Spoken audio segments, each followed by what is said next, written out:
One of the big challenges in the new emerging world order are the deepening fissures between the Western liberal society and the China Russia bloc when it comes to technology. And in these very choppy tech waters, what's the course that India must take to be able to put national interest first? The man entrusted with that very critical mission, which will in many ways determine the future of our country, is the Union Minister for Electronics, Information Technology, Communications, and Railways, Minister Ashwini Vaishnav. Thank you very much, sir, for joining us, and it's fantastic to have you with us. I want to start by asking you about your big semiconductor mission, which is really the cynosure of all eyes. Begin by giving us a status update on where are we now. We've been hearing for a long time, बड़ी announcement होने वाली है, कुछ दिन रुक जाओ. It's been many weeks and months since we're still waiting for that big announcement. So where are we at this moment, and how soon do you see India becoming a manufacturing hub for semiconductors? Welcome, sir. Thank you, Rahul. Semiconductor is one subject which is very, very important for the country's future. See, today, electronics manufacturing, which was practically negligible 10 years back, is close to $87 billion electronics manufacturing is happening in the country. iPhone is manufactured in the country. And the recent budget, whatever reliefs has been given on the BCD for some components, that is going to further increase the growth of mobile phones manufacturing in the country. We are almost reaching $9 billion exports of mobile phones this year. To cater to the most important raw material semiconductor, a semiconductor policy was announced on the 1st of January of 2022. And if you recall, in each of my statements, I had said in 14 to 16 months, we'll have the decision in place. 14 to 16 months starts from 1st of March.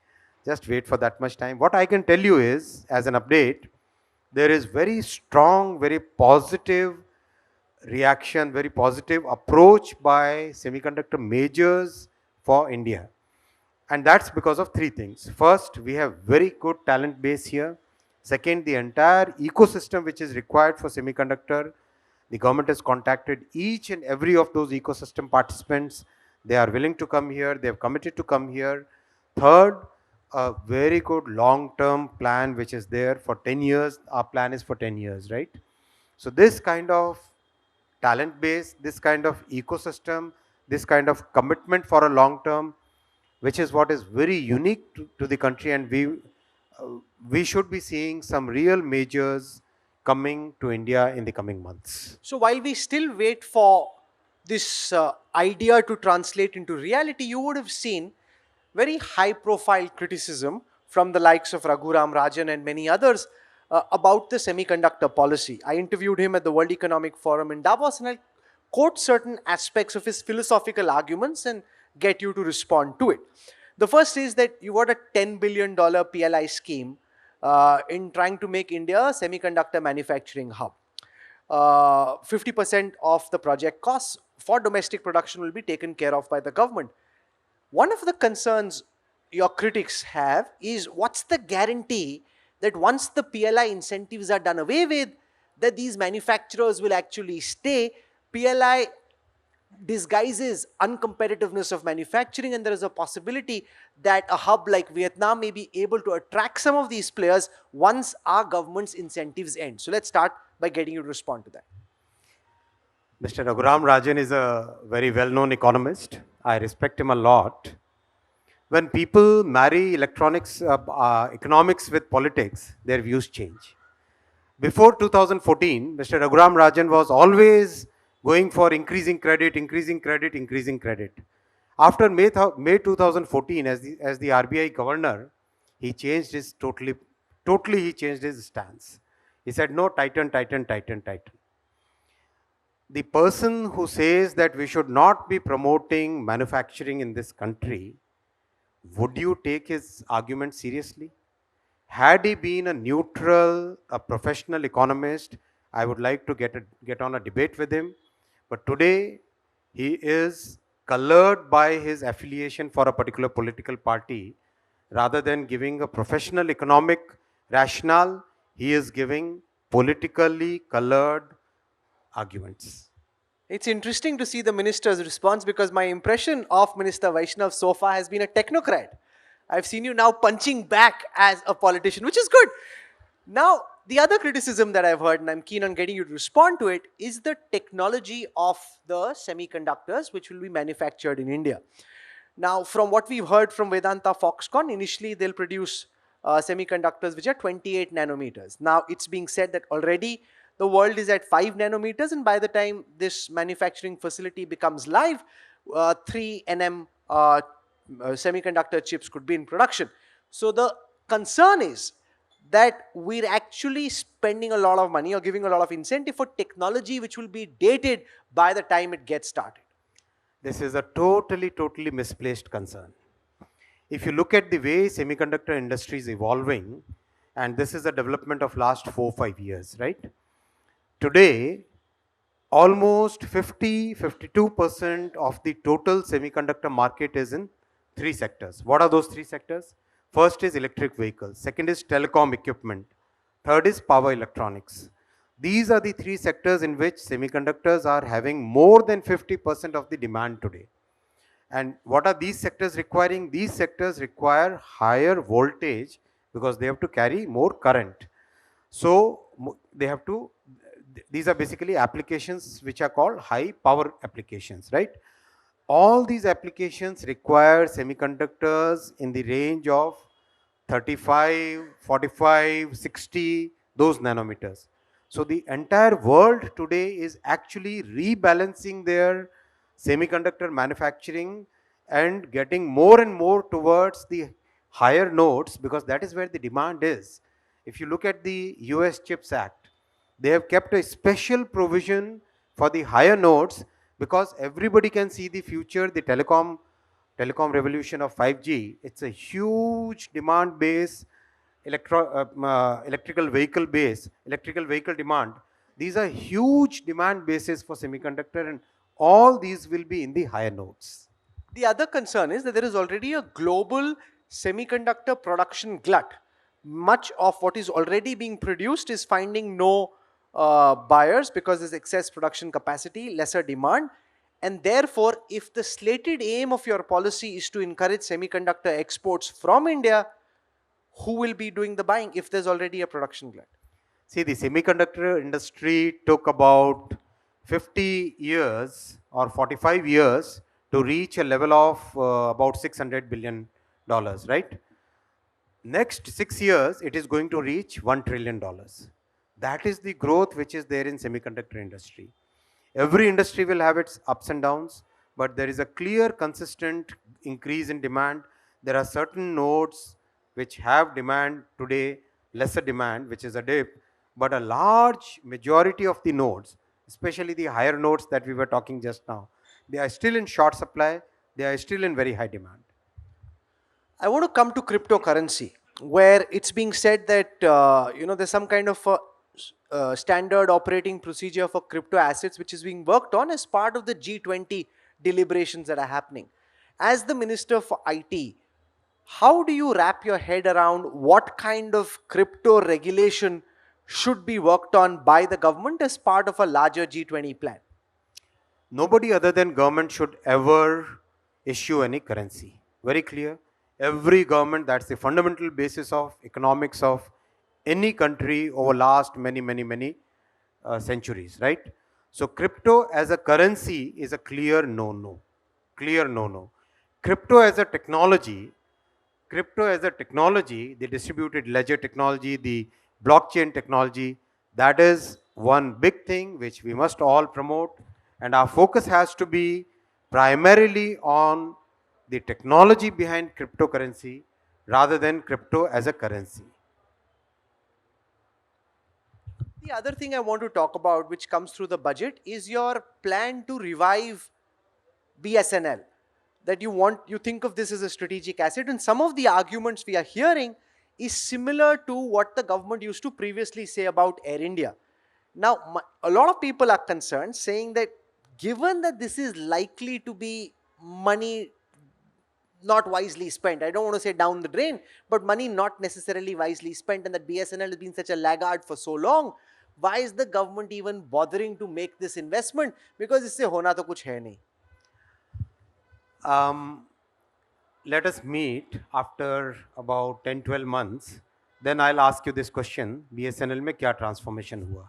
But you know, There's a every huge transformation which is so happening in every BSNL. telecom minister I've Please, spoken please, to in many years has please. always said the I'm same. telling you the facts. India's own 4G, 5G technology stack. When Prime Minister Narendra Modi ji gave this target in 2020, it was one of those very, very difficult tasks, very difficult target, because there are only about 5 countries which have telecom technology end to end. Developing a technology stack and placing it on a large network is only possible if you have full government support behind a technology company. That is item number one. Two, maintaining one stabilizing factor in a highly competitive, highly dynamic, highly um, uh, a sector which has a natural tendency towards being concentrated. That kind of sector, having one government PSU, is a clear strategic choice. We have made a very, very clear choice, very rational choice, and whatever amount government is putting in it, you will see that this amount is going to be returned with good, very good margins on it. You've announced in this budget setting up a Center for Excellence for Artificial Intelligence. Can you explain what this does? I mean, what chances does the government have of being at the cutting edge of innovation for AI? How do you hope to harness the opportunity provided by artificial intelligence and machine learning to try and improve the mechanics of governance in India? So the centers of excellence for AI are primarily going to be in academic institutions and the startup world which is associated with it. Today in AI, India is rated as the highest talent concentration for AI. And this year, actually, India is hosting the leadership of GPay, which is the Global Association for AI. Our focus will be to create centers of excellence where the startup community, the academicians, all these sectors who are working at the cutting edge. It's not going to be a government center of excellence. It's going to be a center of excellence where all people associated with AI technologies, they are, excuse me, they are able to find a way by which they can take their ideas forward, produce different use cases, develop technologies, and then take it to the market. I want to spend some time on your handling of the railways portfolio.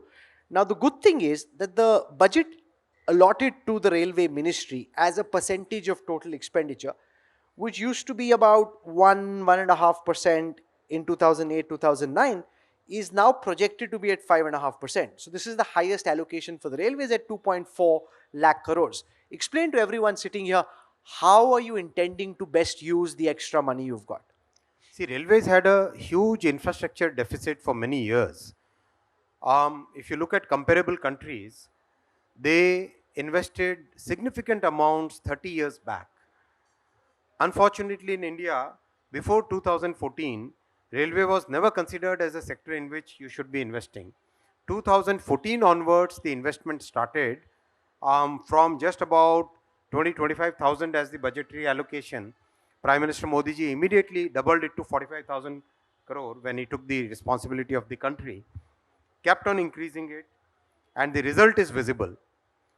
What railways electrified about 30 odd thousand in the 60 years of India's independence. Last 8 years, railways has electrified 33,000. So what was not done in 60 years has been done in the last 8 years. 2014, railway was laying just about 4 kilometers a day new tracks.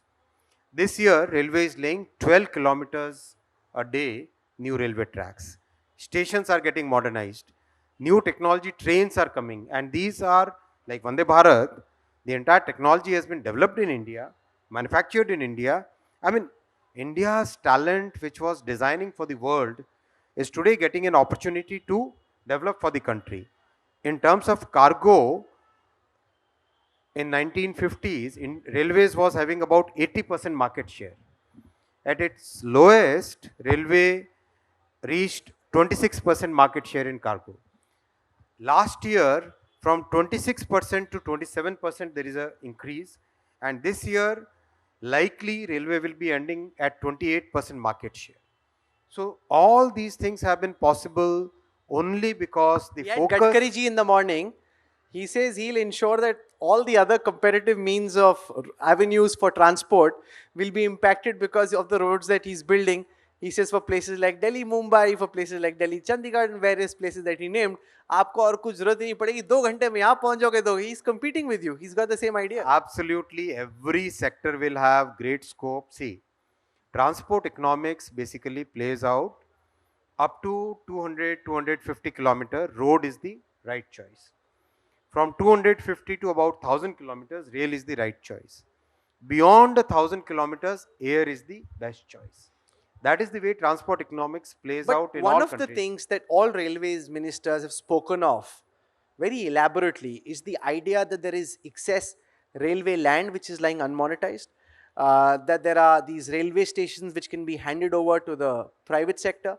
And then we later hear for various reasons it didn't work out, so the government has decided to step in and build that railway station afresh. What is the roadblock? And if a government which has the kind of majority that your government has can't monetize some of these assets which you yourself accept are not well utilized, then who will? See, the railway land, the numbers that we see, if you go in details, most of the railway land is along the tracks. This is one major opportunity for expansion of railway network. I don't think the railway land along the tracks should ever be monetized. It should be preserved, it should be maintained, and as we grow, because in future, when you see today we are about 1 lakh odd track kilometers in the country. We are going to have something like 1,50,000 track kilometers in the coming years. Acquiring new land, is that a better option, or using the existing That's land just is a land better option? parallel to the That is the majority. That is about the 85. rail tracks. That is 85% of the land. That is 85%. No, but you have land parcels also, which former railway Rahul, minister. Yes. let's get into details. That is about 85% of the land available, which people say is surplus for railways, right? Then there are railway parcels, railway land parcels around stations. Now, development of station should not be done in isolation from the city. Development of station should be done as a master plan in which whatever is required for the next 30, 40, 50 years, we should plan today and keep developing railways, right? So, land around stations should be seen as one of those urban rejuvenation opportunity for city centers. That is the way Honorable Prime Minister has always guided us, that in development of stations, think of 50 years ahead. So you're saying thinking to some extent is changing, which explains partly what happens to land along railway tracks. But what about railway stations? I explained in railway stations that should be seen as a city center, that should be seen as urban hub, that should be seen as areas where new urban spaces get created. No, but is For that example, just spin because you that's not a couldn't spin. privatize those railway stations No, or no. nobody came See, forward? No. Please take a look at the station plans which we have posted on the social media sites also, and the work is going on. Take a look at New Delhi station, right? Now, New Delhi station, reaching New Delhi station in the current transportation sector is always a big task, right? So, how do we create facilities, transportation facilities, where people are quickly able to come to the station and quickly able to go out? One. Two, there are, when station gets developed, lots of commercial opportunities come. How do we develop those commercial opportunities so that people get a commercial space which is absolutely close to a major transportation hub? Those are the parts of the So your master government plan. was also talking very passionately about getting the private sectors into running some of the railways, having some of these trains operated by private operators or offering them. And that again is a plan which doesn't seem to have made much headway. See, railway has a big social obligation. Social obligation, railway today transports 800 crore passengers every year and gives a subsidy of about 59,000 crore rupees. Food transportation, food grain transportation is subsidized. Fertilizer transportation is subsidized.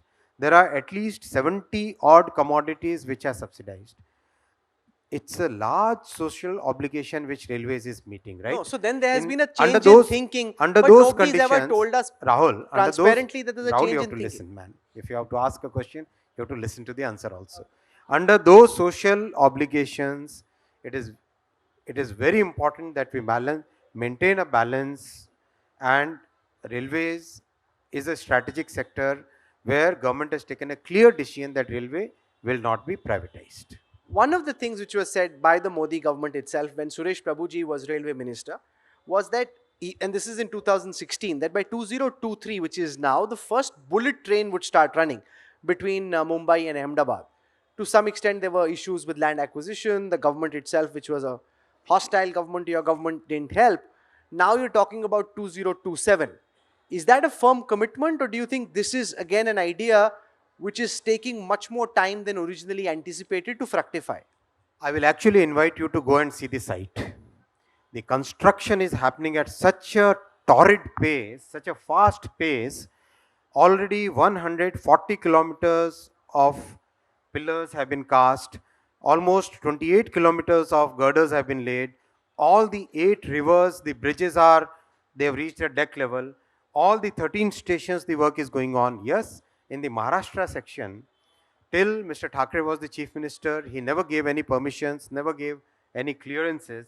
As soon as Shinde Saab took the responsibility, Shinde Saab and Devendra Fadnavis ji immediately gave the permissions, and now the work will start in Maharashtra section also. I wouldn't take any name of any other country, but there are countries which have taken 15 to 18 years to design the high speed railway. It's a very complex.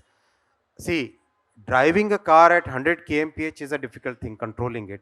This is a train which will run at 320 kilometers per hour. Designing that kind of complex system, making sure that it is in tune with our climate, with our soil characteristics, with our way of movement, everything, it takes 2 3 years, and there were 2 years which were lost in Corona. Now the pace is going on at very good speed, and today we are in a position where we have understood and absorbed the technology, and we can take up many more high speed corridors in future. So, even if the government is able to get the Mumbai Ahmedabad high speed or bullet train ready by 2027, I want you to share with people sitting here your larger plan. Do you see space? Because this is taken so long from 2014, 13 years to get the first bullet train going when it's up and running. Do you see space in India for the development of high speed railways in the way that China has done? A lot of people say it costs too much money, it's not the best way to be spending our resources.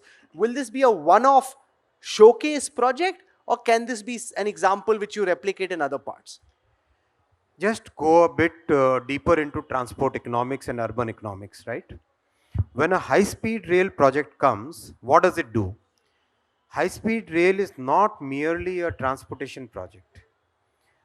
Take the case of the first Shinkansen. From Tokyo, Nagoya, Kobe, Kyoto, Osaka. These 6 large economic zones, they become one economic zone, one super large economic zone. Same is the case from Mumbai, Thane, Vapi, Surat, Baroda, Ahmedabad. All these 6 cities will become one single economic zone because of high speed rail. That's the power of a high speed rail system, and no wonder wherever countries have done high speed rail, those cities and those areas, those regions have got significant economic growth because So, of the high where speed else do you rail. intend to There are go? many more corridors which are being identified. There will be good corridors. India has huge potential. India has about quite a large number of cities which are million plus. So connecting such cities will be the target So, in you want coming to double future. down on. Absolutely, there will be more high speed corridors. We have absorbed the technology, we have understood the construction methods, we have understood how complex it is to design it, and now we can take more projects. Given the political constraints which impact the functioning of the railways, what are you doing to improve the operational efficiency of the railways? You currently have an operating ratio of 98.22. How are you hoping to make the railways more efficiently run, given that one hand is tied because of politics and because of welfareism, consumerism, public welfare. I mean, you can call it whatever you want. But what's your plan? See, the social obligation will remain. If we take out the cost of social obligation, railways operating efficiency would be, I mean, the operating ratio as we call, would be something like 75%, right? So that 25% is basically the social obligation cost that will be there. We are committed towards our social obligation. We leave it over there. Minister, thank you for joining us. Thank you, Rahul. And it's an absolute pleasure to have you with us at the India Today Business Today Budget Roundtable. Thank you, sir. Thank you so much.